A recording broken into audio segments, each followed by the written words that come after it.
लाल बहादुर शास्त्री का जन्मदिन है, उनका भी है। तो सरकार का काम है, सरकार जो करती है वो करे। मेरे मन में जो हीरो है वो हीरो है, जो नहीं है वो नहीं है। किसी को बुरा लगता हो तो लगे,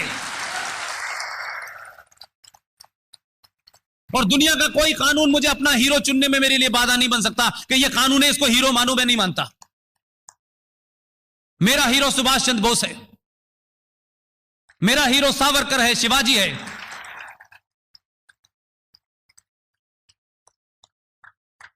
मुझे अगर इसी पे तय करना है तो मैं किसी महान को हीरो मानूंगा। मैं बौनों को क्यों हीरो मानूं भाई? क्योंकि वो नहीं है, वो जवाब नहीं दे सकते। हजारों सवाल हैं उनसे भी मेरे, बहुत हैं, और उनकी शान में गुस्ताखी नहीं कर रहा। ठीक है, भारत सरकार का मामला है, वो वहां है। अभी आरटीआई कहती है कि उन्हें किसी ने महात्मा नहीं कहा था, लेकिन ठीक है, जैसे भी थे वो रहे। लेकिन आपसे मैं एक सवाल पूछ रहा हूं। महात्मा गांधी की गोली लगी, उन्होंने कहा हे राम। किसने सुना था? कौन था वहां कान लगा के? कौन सुन रहा था कि हे राम कह रही है? और कौन इतना बहादुर था कि गोली चलते में वो सुन रहा था कि उन्होंने क्या कहा है? हमने क्या गढ़ा है यार? सच बात तो बोलो, सच तो कहो यार। हम तो किसी पदवत पे नहीं है, हमारी कौन सी सत्ता जा रही है? लेकिन गांधी जी नॉन वायलेंस सुनते सुनते पागल हो गया मैं। लेकिन इस नॉन वायलेंस ने 21 लाख लोगों की लाशों पे यह देश तथाकथित तौर पे आजाद हुआ। यह देश इसलिए भूलना चाहता है कि इस देश को सच सुनने और सच कहने की आदत नहीं है। 70 साल में यह आदत डाली गई है कि झूठ बोलो और ऐसी बात कहो जिससे किसी को तकलीफ ना हो, चाहे आप तकलीफ में मर जाएं। नोआखली का दंगा हो रहा था, बंगाल में जो दंगा हो रहा था, जो पंजाब में रेप हो रहे थे, यह उसी समय की घटना है जब दिल्ली में विजनरी प्रधानमंत्री अंग्रेजी में भाषण दे रहे थे और 15 अगस्त का झंडा फहरा थे। कभी कभी मुझे लगता है कि पड़ोसी मुल्क में 12-13 साल का वास्ता रहा है। आप कुछ चीजों में गाली दे सकते हैं जी,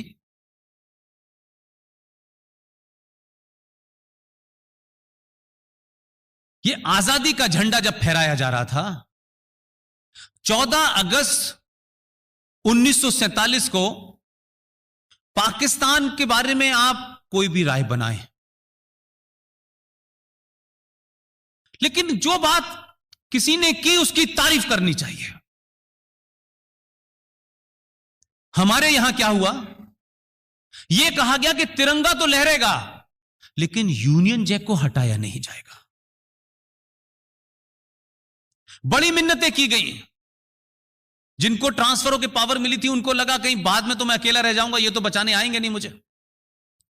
लिहाजा बाद में यह कंप्रोमाइज हुआ कि यूनियन जैक को पूरे शान बान के साथ धीरे धीरे उतार के रख दिया जाएगा। लेकिन पड़ोसी मुल्क ने क्या किया? पड़ोसी मुल्क ने यूनियन जैक को उतारा, उसमें आग लगाई और फिर झंडा फहराया।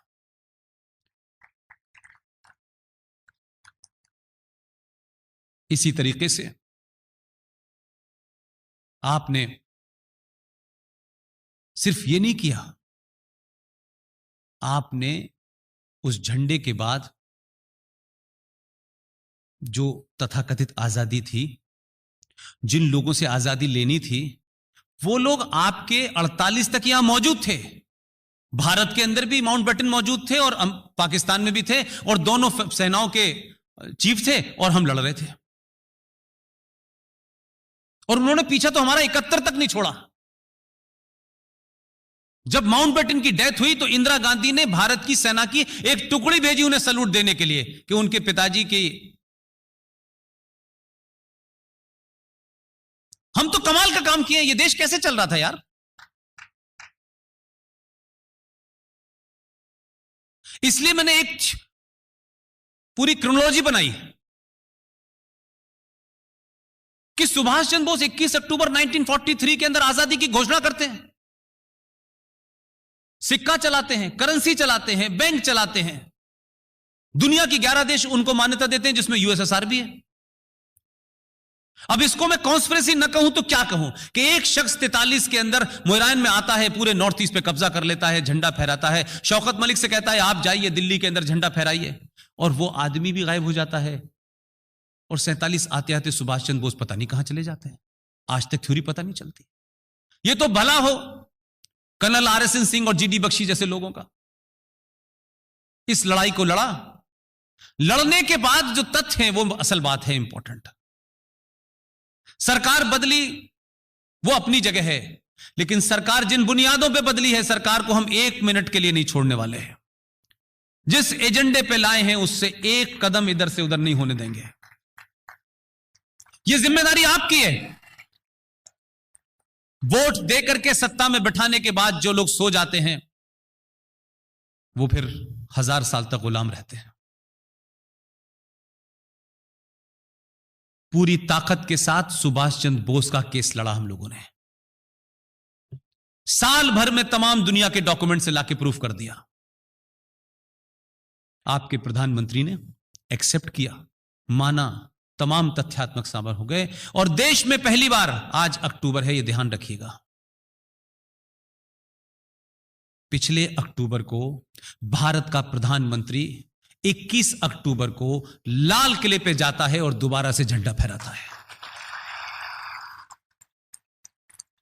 इसलिए कि ये अक्टूबर पे जाकर के झंडा फहराने की परंपरा, सुभाष चंद्र बोस क्या थे वो दुनिया और आज की जनरेशन देखेगी, आपको बताना नहीं पड़ेगा। जब वो बच्चा सवाल करेगा आपसे कि 2 बार झंडा क्यों फहराया गया है, तो पता चलेगा एक बार फ्रॉड है, एक बार ठीक है।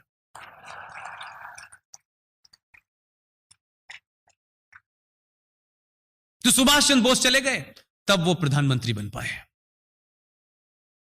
बेटी को बनना था तो बलि ले ली शास्त्री जी की, बेटे को बनना था तो मां की बलि ले ली। अब सवाल यह, बलि दें किसकी? इसलिए बन नहीं रहा कोई। आप देखिए कि जो कहती है वो त्याग की देवी थी, उन्हें अपना नाम त्यागी रख लेना चाहिए था। 2 ऐसे लोग जो बेहतरीन लोग थे, उनकी पार्टी क्या थी वो छोड़ दीजिए, दोनों प्राइम मिनिस्टर के पोटेंशियल कैंडिडेट थे। एक का हवा में हवाई जहाज क्रैश होता है जिसमें 5 पत्रकार मारे जाते हैं, एक सड़क पे दुर्घटना में मर जाता है। आप में से सारे लोग मुझसे उम्र में बड़े होंगे। कोई कमीशन बना उनके ऊपर? कोई इंक्वायरी हुई? कोई उनका पोस्टमार्टम हुआ? क्या कांग्रेस के लोगों का पोस्टमार्टम करना मना है? लाल बहादुर शास्त्री का पोस्टमार्टम हुआ? नहीं हुआ। यह परंपरा पुरानी है, कोई नई नहीं है। इसलिए मैंने कहा कि सुभाष चंद्र बोस के सिलसिले में एक डॉक्यूमेंट था जो 1.5 साल पहले, जिसको खत्म कराने में जान लगा दी हम लोगों ने। उस डॉक्यूमेंट में लिखा हुआ है, जो भारत की आर्काइव में मौजूद था, कि Subhash Chandra Bose is a war criminal. ये किसने लिखा? इसलिए आपके यहां जो सत्ता पे बैठे थे वो एक तरीके से उनके एजेंट ही थे भाई। इसलिए वीर सावरकर के बारे में कुछ बौने राजस्थान का मुख्यमंत्री, जो इतने वीर हैं कि 10 जनपद की चप्पलों से कभी सर उठाए नहीं उन्होंने, वो वीर सावरकर के बारे में कहते हैं ये शख्स वीर नहीं है, वो इनके बारे में कह रहे हैं। इसीलिए मैंने कहा कि समाज की चुप्पी जो है कुछ बौनों को इतना बड़ा बना देती है कि आपका आइकॉन को भी वो टच कर जाते हैं और आप खामोश रहते हैं। इसलिए मोहम्मद साहब के बारे में सच बात भी आप नहीं, साहब आग लगा देंगे हम, डरा दिया आपको, आप बोलते नहीं है।